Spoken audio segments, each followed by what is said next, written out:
Olá, estamos aqui em mais um Corações e Mentes e hoje realmente um Corações e Mentes literal, porque nós vamos entrevistar o Dr. Rafael Pugliese Leão, que é cardiologista. Então é aquela pessoa que convive todo dia com os corações, né? E esses corações atualmente, doutor Rafael, parece que eles estão meio sofridos, né? Além dos problemas das fímbrias cardíacas, dos forames, quando existem, dos ventrículos e dos átrios, as emoções realmente, né? E eu gostaria, assim, já passando direto, né? Sobre o papel do estresse junto a essa máquina elétrica, né? Porque eu digo que cardiologista é um eletricista. Tô certo? Boa tarde, obrigado pelo convite. Agradeço ao Dr. Ricardo, a Cláudia, por convidarem para participar desse programa que eu acho que é muito importante, que a gente sempre traz alguma informação relevante para a população, né? Não só para a população médica, mas para outros públicos não da área da saúde, né?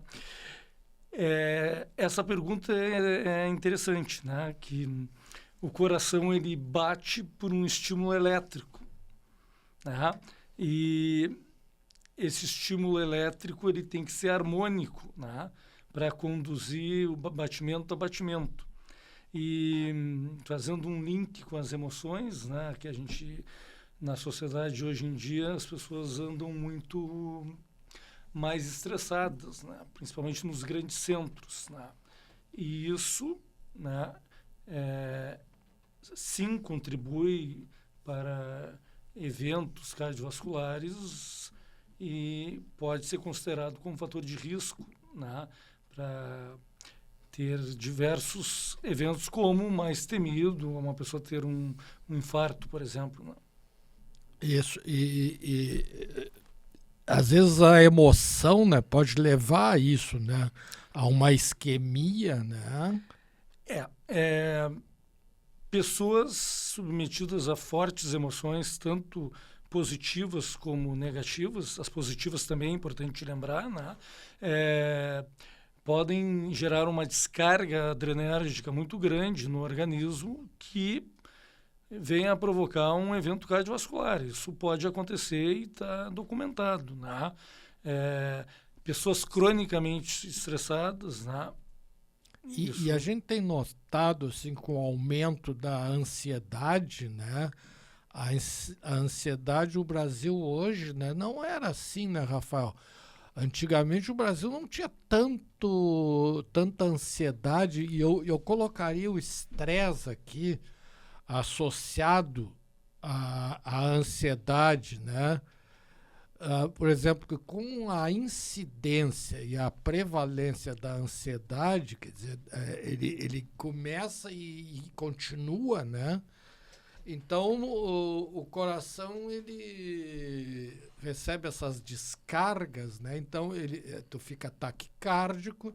Então, por exemplo, a gente já viu casos de pessoas entrarem em emergências com taquicardia e às vezes, depois de todos os exames efetuados, uma comprovação que é por ansiedade, por um transtorno de ansiedade generalizada, por exemplo, por um burnout, por um estresse pós-traumático, né? Tu falou assim nos grandes centros, né? O risco de assalto e esse medo, né? E isso, o que é mais comum, seria a isquemia que leva a um infarto agudo do miocárdio? Quais seriam as patologias mais comuns? A isquemia, o termo isquemia, né, seria já uma obstrução ao fluxo sanguíneo, né? O coração tem as artérias coronárias que irrigam o coração, né? E quando já tem algum grau de obstrução, né? A gente chama que tem isquemia, né? Quando uma determinada área do coração fica privada do suprimento sanguíneo e a célula muscular cardíaca morre, que é o miócito, a gente chama de infarto. Infarto é necrose, né? Necrose é a morte celular, né? Que pode acontecer num contexto de pessoas que já têm predisposição, né? Doenças, fatores de risco cardiovascular, né? Todos eles já vou entrar um pouquinho, extrapolando um pouco a pergunta, fatores de risco cardiovascular como hipertensão arterial sistêmica não controlada, diabetes mellitus, dislipidemia, obesidade, que as pessoas hoje em dia, nós cardiologistas estamos falando muito sobre isso hoje nos congressos. Agora acabei de participar do o Congresso Brasileiro de Cardiologia e o Gaúcho. O assunto obesidade, as implicações cardiovasculares é muito, muito prevalente, muito importante. Sim, em termos de epidemiologia, os dados que eu tenho, gostaria que tu confirmasse ou não, nós teríamos 20% de obesidade mórbida e 30% de sobrepeso, confere? Somando os dois, mais ou menos, hoje, talvez a população brasileira que está fora do peso está acima de 50%, né, da população. Somando os que estão em sobrepeso, os obesos e os obesos mórbidos, né? Obesidade mórbida que tem índice de massa corporal acima de 40, né? Então, a gente tem uma prevalência muito grande de obesidade. Então, é uma epidemia de obesidade, né? Que os Estados Unidos já vivem isso há muito tempo, né? A população norte-americana, a maioria da população... Mas o que levaria a isso, provavelmente, pela própria ansiedade, né? A ansiedade é uma causa muito importante de outros desfechos como cardiológicos, né? As pessoas viverem... a gente tem uma dose, né, doutor Ricardo? Na psiquiatria, eu ouvia dos meus professores no clínicas lá que existe uma ansiedade, vamos falar assim, uma curva que, num determinado nível, é normal. A gente flutua, né, ao longo do dia e dos acontecimentos. Mas uma ansiedade muito acima da média, ou uma TAG, né, que é o transtorno de ansiedade generalizada, a pessoa está constantemente adrenérgica. O sistema cardiovascular, não só o coração é a bomba, e os vasos sanguíneos é a rede hidráulica, né? Então, o sistema cardiovascular está sobrecarregado cronicamente numa pessoa que tem, por exemplo, um transtorno de ansiedade generalizada. Ela frequenta emergências, frequentemente acha que está tendo um ataque cardíaco e, por vezes, ela acaba vindo a ter mesmo. Isso, e a gente tem notado isso cada vez mais em pessoas mais jovens, né? Esses tempos nós vimos nas emergências pessoas jovens tendo esse tipo de... Principalmente a queixa mais comum é ataque cardíaco, principalmente, sudorese, a própria hipertensão, né? E tu citastes a hipertensão e o diabetes, que, segundo consta, seriam as patologias com a maior incidência e prevalência, né, nos hospitais clínicos. E outro fato que também leva a essas duas patologias, a gente constatou que é o alcoolismo, né, o aumento da ingestão alcoólica, né, e também em jovens. Sim, isso existe, está comprovado, porque o consumo excessivo de álcool, ao longo do tempo, ele pode elevar os níveis pressóricos, né? Sem contar outras questões aqui envolvendo não só o sistema cardiovascular, como questões hepáticas, questões cognitivas, né? O declínio cognitivo de pessoas que abusam do álcool, mas aqui no nosso enfoque cardiovascular e com os transtornos, muitos transtornos mentais vêm acompanhados de dependência química, tanto de drogas lícitas como ilícitas. O álcool é uma droga lícita e o abuso do álcool traz, sim, consequências cardiovasculares. Não só a hipertensão, como um quadro de insuficiência cardíaca. Uma das principais causas de insuficiência cardíaca é a miocardiopatia dilatada alcoólica. O coração dilata, né? Cresce, né? Que as pessoas falam coração grande, né? E a pessoa tem uma insuficiência cardíaca, pode ter falha de bomba. O bombeamento do coração diminui ao longo do tempo e a causa, né? A etiologia é alcoólica. Isso. E então tu poderias dizer, resumindo assim, as causas mais comuns a nível de cardiologia hoje seriam... A gente tem fatores de risco cardiovasculares estabelecidos já, ditos assim, fatores conhecidos e que são mais prevalentes, né? Hipertensão arterial sistêmica, diabetes mellitus, dislipidemia, que envolve aumento dos níveis de colesterol, triglicerídeos, né? O sobrepeso e a obesidade, tabagismo, né? Muito importante falar sobre o tabagismo, o etilismo, né? O abuso de bebidas alcoólicas, o sedentarismo, né? Então, eu diria que esses que eu elenquei aqui, e aí a gente acabou de falar sobre estresse e ansiedade, eles entrariam, né, sem dúvida nenhuma, nesse rol de fatores de risco cardiovascular, né, para eventos cardiovasculares. Há muitos anos já se sabe, já teve até uma publicação na New England, né, a revista inglesa,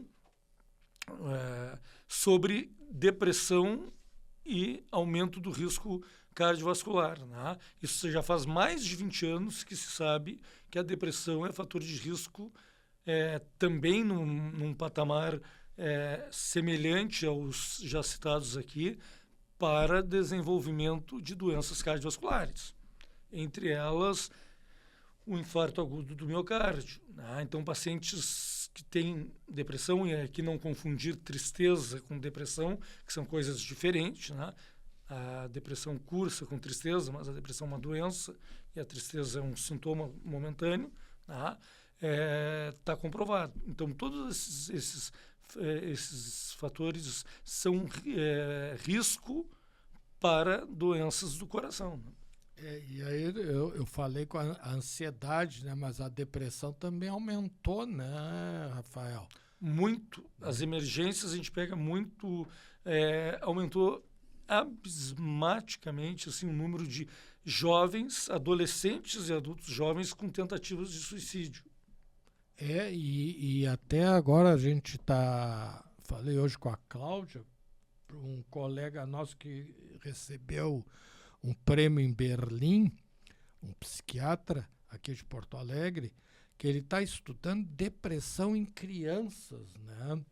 Então, quer dizer, já em crianças, né? E chama atenção, porque a gente está falando em crianças, adultos jovens, né? E os nossos idosos, eles estão vivendo mais, né? Agora tu me explica isso, né? Tu que é cardiologista, que tu convive com esse tipo de paciente, né? O que os idosos estão conseguindo essa perspectiva de vida maior, apesar de tudo isso, mas é que eles são de uma outra geração, né? Os idosos, até eu me arriscaria a dizer que os idosos eles já não têm mais frustração, eles já tiveram todas que podiam ter, né? Então, os jovens parece que eles têm muito medo do futuro. O idoso, ele não tem futuro, ele tem presente. Então, esse que é o grande problema, né? Porque a ansiedade é a doença do futuro, né? O medo do que acontecerá. Será que eu vou perder o meu emprego? Será que eu vou perder a minha estabilidade? Vou perder o meu relacionamento? Então, a ansiedade é a doença do futuro. E a depressão é do passado, né? E a gente vê assim que os idosos, como eles têm mais garantias, né? Eles têm aposentadoria, eles têm uma vida mais estável, né? Então eles têm uma sobrevida maior. O que tu, como cardiologista, me diria, porque tu atende a todos, né? Assim, então, pela tua experiência. Eu diria, doutor Ricardo, que eu vou fazer colocar um exemplo aqui. Às quintas-feiras, eu faço consultório na cidade de Feliz, né? Que eu tenho muitos pacientes octogenários e nonagenários, né? Muitos. E logo Centenários. E tem alguns que já... Veranópolis já, né? Veranópolis, Feliz, Veranópolis são cidades com uma longevidade alta, né? Eu diria que, como tudo multifatorial, mas uma das coisas mais interessantes é onde vive e como vive, né? Eu estou usando o exemplo da Feliz para dizer o seguinte: na Feliz, essas pessoas viveram e se alimentaram de... o que eles comem é muito mais saudável ao longo da vida, né? Os jovens, hoje em dia, nos grandes centros, eles comem pior, eles têm o que a gente está comentando aqui, o fator estressor, a ansiedade, que é o medo do amanhã, do que vai acontecer. E isso a gente comprova na prática que muitas vezes na mesma cidade, lá, eu pego um jovem de 37 anos infartado. E às vezes tem um idoso com 90 e poucos anos e ele está tomando um antihipertensivo por velhice, enrijecimento arterial, mas só que a vida que ele teve ao longo dessas mais de 9 décadas foi diferente em termos de alimentação, estresse, ansiedade, que são coisas diferentes, mas o jovem de hoje ele está muito mais assim, e com a globalização, com essa questão tecnológica, as pessoas têm que fazer e acontecer, tá com o celular aqui, tem um monte de informação ao mesmo tempo, via rede social, via WhatsApp, né? As formas que a gente se comunica, então é um bombardeio de informações muito grande em curto espaço de tempo, que também gera ansiedade. As crianças que tu falaste que estão mais ansiosas, as crianças de hoje, elas estão muito mecânicas. Não dá para generalizar, mas comparativamente à minha infância, muito mais mecânicas. Muito mais ligadas a instrumentos, né? Videogame, celular. Sim, e desde a tenra idade, né? Eu vejo nos restaurantes assim que os pais dão para as crianças pequenas, às vezes 2 anos, aquele tablet, né? Para elas ficarem brincando, se distraindo. E para não ter que interagir. Muitas vezes o pai está conversando com a esposa ou com amigos num restaurante, e para a criança ficar quieta e permitir aquela conversa, dá o eletrônico. Tá? Eu nunca me esqueço... A babá eletrônica. A babá eletrônica, né? Para ter um sossego. Eu nunca me esqueço uma vez, quando eu fazia residência de cardiologia no Instituto, atendendo um ambulatório de cardiologia, um casal, os dois com 96 anos, de Bento Gonçalves, né? A nona e o nono, E ela, a avó, acompanhando o marido, né? O paciente era o marido. E ele fazia revisão no instituto há muitas décadas já, né? E eles estavam... A consulta era mais uma conversa, porque os dois até bem saudáveis, ele tinha a doença cardíaca de base, mas muito controlada há muito tempo. E a queixa central deles era a questão da família. Família muito grande. Eles, com 96 anos, eles tinham filhos, netos, bisnetos e tataranetos. Todo domingo, religiosamente, eles se reuniam na casa deles em Bento, na Serra. Aquela coisa de família italiana, o domingo inteiro, de manhã cedo até de noite. A macarronada, o vinho. E a queixa principal, que desde os filhos, que já eram idosos também, com 70 e alguma coisa, até os tataranetos, ficavam um tempo expressivo conectados em instrumentos eletrônicos. O principal deles, o celular. E aí eles estavam queixando, né? Os dois, para mim, eu era residente de cardiologia, que eles...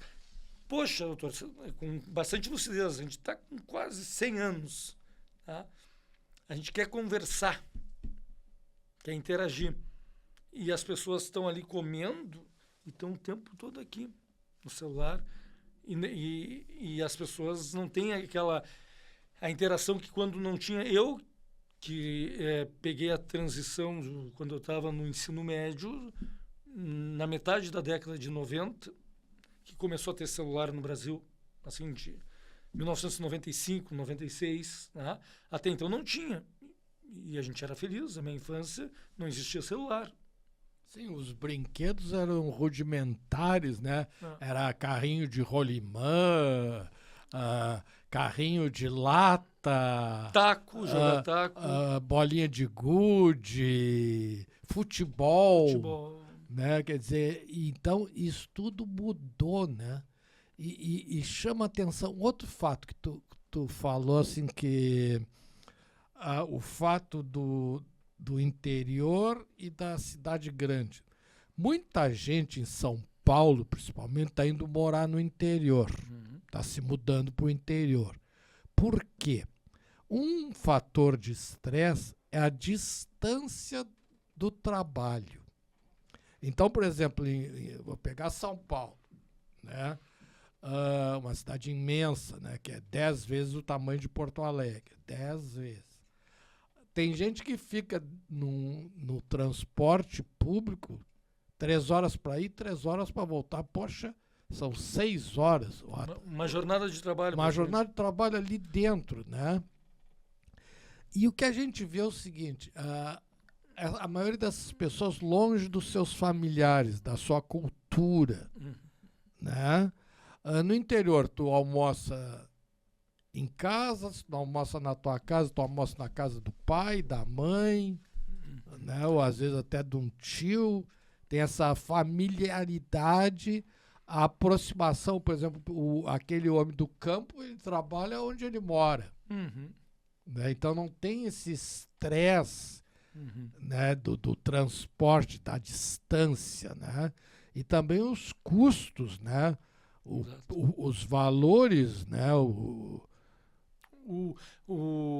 Isso é observado aqui, a gente pegar o interior, como eu citei Feliz, que eu trabalho uma vez por semana lá, e as pessoas, principalmente os mais idosos, eles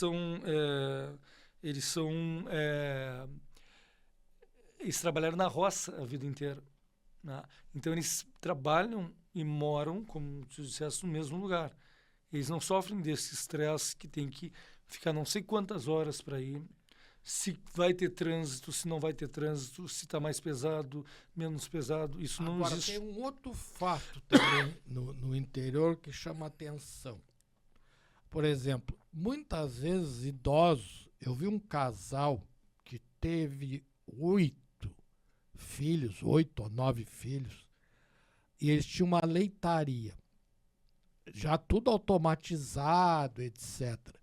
E não ficou nenhum filho, porque eles tiveram a ideia de ter esses 8 filhos para ajudá-los na velhice, né, na época, acho que eles não previam que ia ter essa automatização, só que o problema da leitaria, por exemplo, tu tem que tirar leite todo santo dia. Não tem Natal, não tem Réveillon, não tem feriado, tu é obrigado a tirar. E eles continuavam trabalhando. Por um lado, você podia dizer assim, isso é ruim, né? Eles não têm descanso. Outra coisa que muitas vezes os jovens vieram embora, né, para as grandes cidades. E não tem gente para trabalhar. Então eles são obrigados a trabalhar. Mas e até como diz assim, mas não tem descanso, né? E tem que acordar cedo, mas eles mantêm uma atividade também, né? Então eles têm uma importância para nem que seja para aqueles animais ali. Então muita gente, eu ouço assim, que a responsabilidade que eles têm, os meus bichinhos. Às vezes não necessariamente de produção, como nesse caso, mas outros animais até domésticos e tal.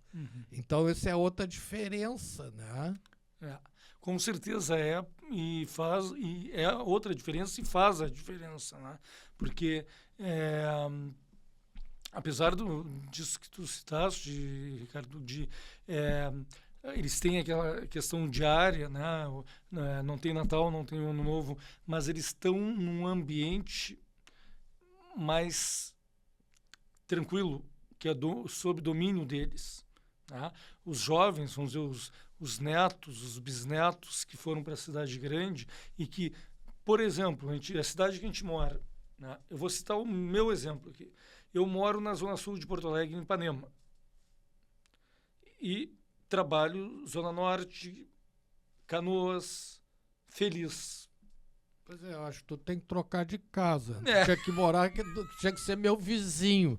Porque eu moro na Zona Norte, então para mim tudo fica 20 minutos da minha casa. Exato.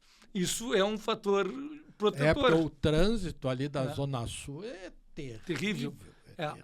Terrível. Então, e conforme o horário, por exemplo, eu já fui ver condomínios, que eu acho os condomínios mais lindos de Porto Alegre são os da Zona Sul, mas a gente desiste pela distância, e não só pela distância, principalmente por causa do trânsito. Se tu pegar o horário do pique, né? São minutos.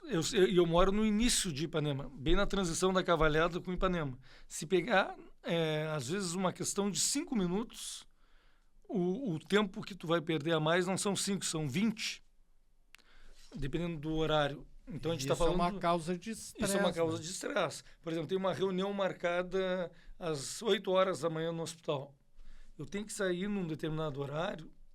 E se tiver uma intercorrência na hora da saída, vai levar o filho para o colégio, aí tem que pegar uma mochila ou arrumar alguma coisa que tu vai gastar mais uns 5 minutinhos. Isso é suficiente para gerar um transtorno.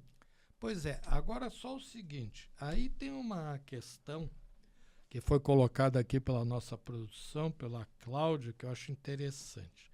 Que ela fala assim, qual é a diferença entre o estresse agudo e o estresse crônico? Ou seja, esse estresse aí que tu tá falando do trânsito, ele não é um estresse agudo. Não. Ele passa a ser já um estresse crônico. E como é que o nosso querido e amado coração se adapta a esse bate-bate aí? Aí é uma questão que hoje se discute muito, né? Por isso que as pessoas procuram abreviar a sua... Não seria abreviar. Procuram diminuir essa carga, né? Por exemplo, morando mais perto do trabalho. Ou uma pessoa que mora mais longe, que a gente está falando aqui, por exemplo, o estresse do trânsito, ela, em São Paulo, o exemplo que a gente citou, gasta 3 horas para ir, 3 para voltar. É uma barbaridade, né? Tem alguns que levam isso numa boa e não estão com a glândula suprarrenal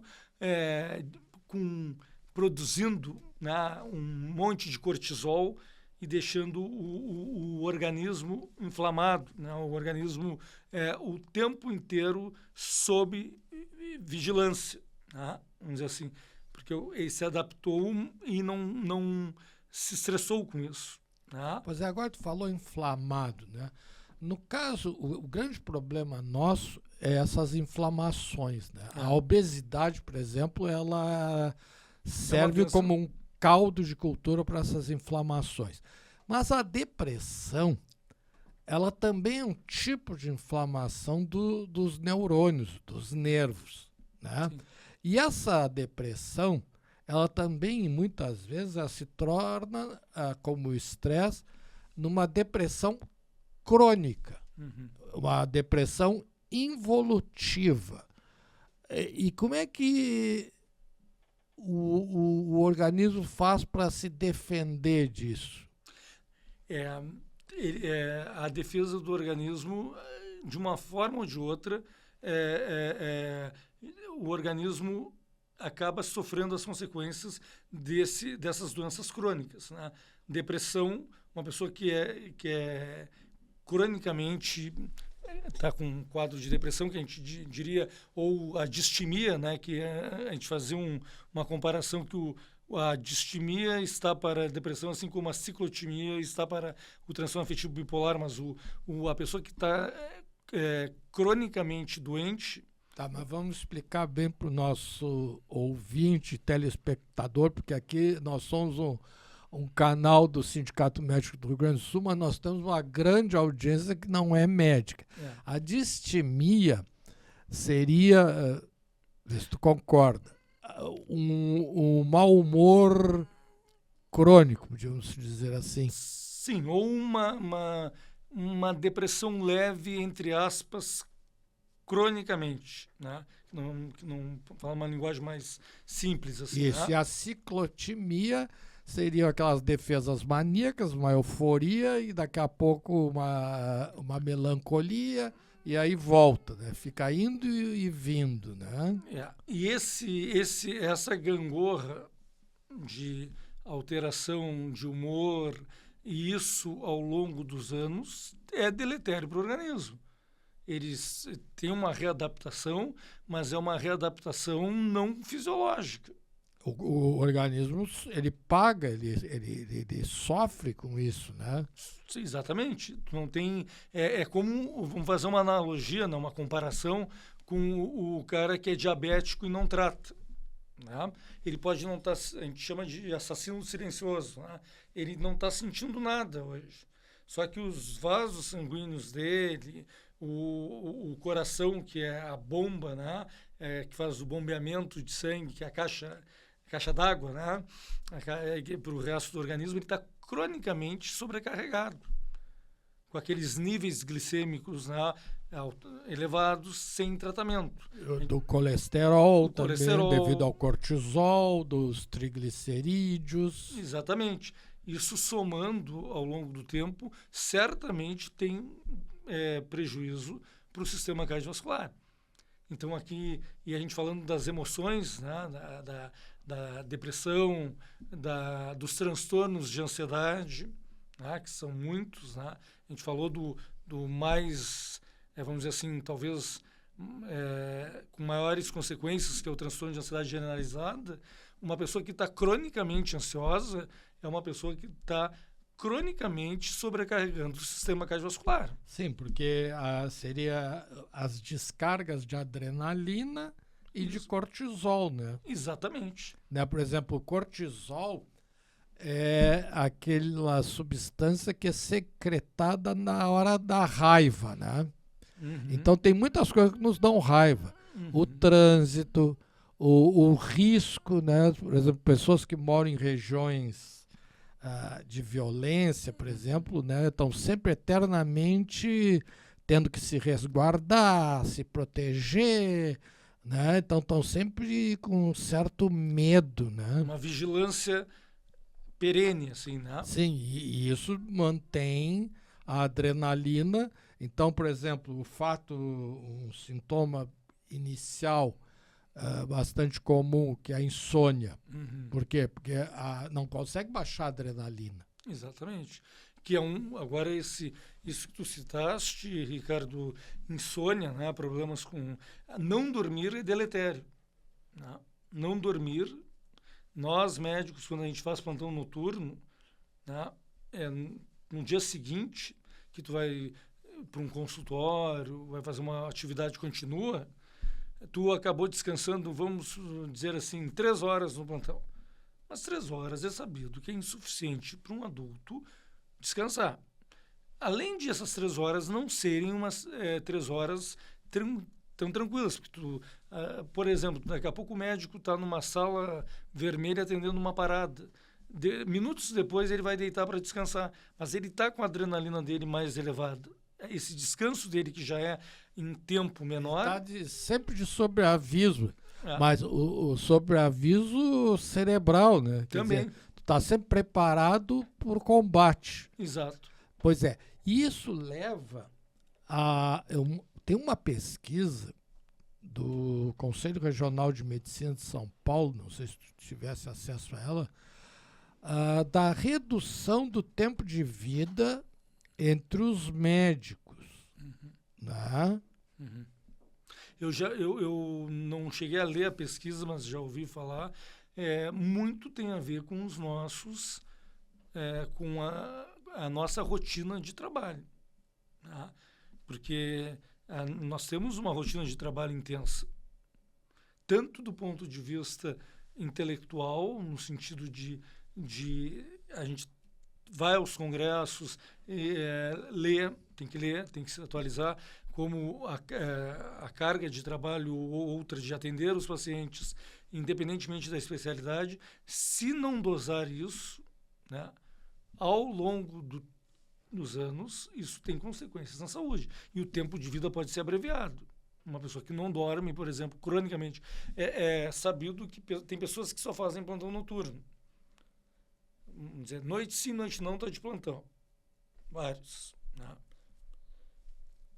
Certamente, todo o eixo... o ciclo circadiano. O ciclo circadiano, os hormônios dessa pessoa não estão regulados. Né? Eles não estão... o funcionamento não é fisiológico. Né?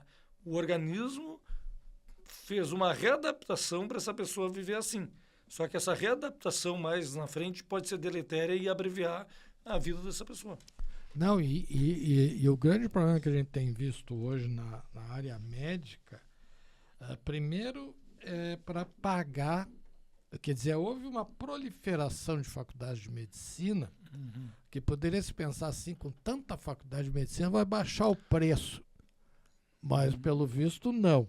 Então o que acontece? O profissional já sai endividado, aí ele tem que trabalhar para tentar pagar aquele endividamento. Aí quando ele quase pagou o endividamento da faculdade, já se endividou com carro, com apartamento, com filhos, com escola, né? Isso é um estresse permanente. Exato. Né? E ainda tem outro estresse, que é para receber, né? Porque trabalho nós todos temos, graças a Deus, ainda. Porém, para receber é uma novela, né? Eu gostaria que o senhor falasse sobre isso também, que o senhor é um profundo conhecedor como cardiologista e sindicalista. Assim, doutor Ricardo, é um problema que a gente enfrenta na nossa classe, né? A gente conversa muito sobre a abertura de faculdades de medicina indiscriminadamente, né? Gerando por uma questão econômica, né? E essas pessoas vão sair endividadas, como tu falaste, né? Vão sair endividadas. E elas vão entrar no mercado e vão se endividar mais ainda. E isto, ao longo dos anos, é um buraco sem fundo. Tu não enxerga, porque ela entra neste mercado e ela precisa cada vez mais, dependendo do que ela vai adquirir, porque ela saiu com uma dívida. Ela vai adquirir outras dívidas. Ela vai ter comprar um apartamento, vai comprar um carro. E isso vai gerar mais carga de trabalho. E essa carga de trabalho excessiva pode ser prejudicial. Não receber. A gente está agora falando que virou moda, né? Se é que pode dizer assim, para suavizar, é o médico não ser pago, né? Isso é um fenômeno nacional, né? Tu trabalha e não recebe. E a pessoa tem compromissos, né? E isso gera um outro estresse gigantesco, porque ele está esperando receber, não recebeu. Ele tem essas contas já adquiridas. O estresse dele e a ansiedade desse indivíduo só vai aumentar, né? E, consequentemente, as consequências disso aí serão catastróficas. Né? E muitas vezes o infarto ele vem para defender o próprio paciente, né? Para dizer para ele, tu tem que parar, né? É que nem o coma alcoólico, né? Tu tem que parar de beber, porque senão tu vai morrer. Tá? E aí, o pós-infarto, né? As consequências emocionais, assim, o que tu nota nos teus pacientes? Muitos pacientes ficam receosos, que aí é muito variado, né? Muitos ficam receosos para voltar às suas atividades normais. Inclusive, nós, cardiologistas, devemos, nós devemos orientar atividade física e dieta pós-evento cardiovascular. Isso. É mandatório. E aí dá um tempo, né? Pegar mais leve, né? Isso, de acordo com a capacidade, a faixa etária, as condições físicas de cada um. Mas a prescrição, a gente conversa muito isso em meio acadêmico, a prescrição, além dos remédios, que é obrigatório, né? Pós-evento, a gente está falando do infarto aqui, por exemplo, deveria constar praticar a atividade física regularmente, mas daí tem que explicar para a pessoa o que é regularmente e de acordo com aquela pessoa. Eu não posso passar uma atividade física para um jovem de 40 anos igual a um senhor de 80. Tá? E também dependendo do peso, né? De uma série de coisas, né? O peso, as condições físicas ortopédicas, por exemplo, né? Ligamento, tudo isso aí influencia. Né? Então, e também a vida emocional, né? A vida familiar, né? Agora, paralelo a isso e paradoxalmente a isso, tem aqueles que têm evento.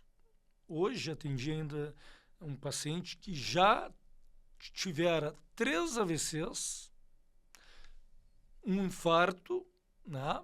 E continua fumando. Falando do tabagismo aqui. Então, esse aí não parece, e deve, ao longo desses anos todos que ele teve esses eventos cardiovasculares, vários médicos já devem ter dito para ele que o cigarro é um hábito nocivo, né? Não é um hábito saudável como a atividade física que tu falou antes. Exatamente, que provavelmente contribuiu, com certeza absoluta, para os eventos que esse paciente teve. Só que por questões emocionais, dependência química, né? Porque é uma dependência química, Sim. Ele não conseguiu, mesmo tendo um evento importante, como um acidente vascular cerebral, mais de um infarto agudo do miocárdio, ele continua fumando. Mas aí parece que assim, um hábito meio contra si próprio, né? Como se diria em alemão, que não existe a palavra suicídio, é autoassassinato, né? Quer dizer, a pessoa, ao invés de prevenir. Doutor Rafael, a gente começa a conversar com o senhor e a coisa flui de um jeito que o tempo, lamentavelmente, não para. E nós temos um limite. Então, queria pedir para o senhor fazer as despedidas e avisar todos os nossos ouvintes e telespectadores que qualquer dúvida, façam perguntas que nós encaminharemos ao Dr. Rafael e até provavelmente teremos que trazê-lo novamente aqui. Então, as palavras finais do nosso Corações e Mentes com o senhor. Então, doutor Ricardo, muito obrigado pela participação aqui. Gostei muito de ter participado e espero ter contribuído com algumas coisas, algumas informações. O nosso coração, ele reflete muitas vezes tudo que a gente está vivenciando, tanto do ponto de vista concreto como abstrato. Né? E o que a gente deve chamar a atenção da população é que muitas vezes, quando a gente vê o paciente que não teve o evento, ele se consultou numa emergência, ele estava, como a gente conversou antes, taquicárdico, estava hipertenso, secundariamente a um quadro psicológico, por exemplo, mas aquilo tem que ser tratado de uma maneira mais séria, porque certamente essa pessoa pode vir a ter um evento, né, se isso não for abordado. Né? Então, eu acho que é importante a gente, o encontro, a conexão entre a parte concreta, né, a doença orgânica em si, né, e o nome do nosso programa aqui, Corações e Mentes, né, e as emoções agindo no corpo físico, né, de uma maneira deletéria, né, que a gente está falando aqui, falamos bastante sobre estresse e ansiedade, principalmente o estresse crônico, né, que a população sim deve abrir o olho para esses sinais, deve procurar ajuda e repensar as suas vidas, assim, né, o seu dia a dia, como ela vai lidar com as situações que se apresentam, para que esse sistema cardiovascular ele fique menos sobrecarregado na medida do possível. Eu gosto de dizer assim para os pacientes que eu atendo que não tem como viver numa fantasia dentro de uma bolha, né? Porque a gente tem os acontecimentos da vida, mas quanto menos a gente ficar submetido a questões emocionais deletérias, comprovados cientificamente, menos chance a gente vai ter de desenvolver doenças cardiovasculares. Tá? Porque a depressão, a ansiedade, o estresse crônico estão diretamente relacionados aos eventos cardiovasculares, sem dúvida alguma. Muito obrigado.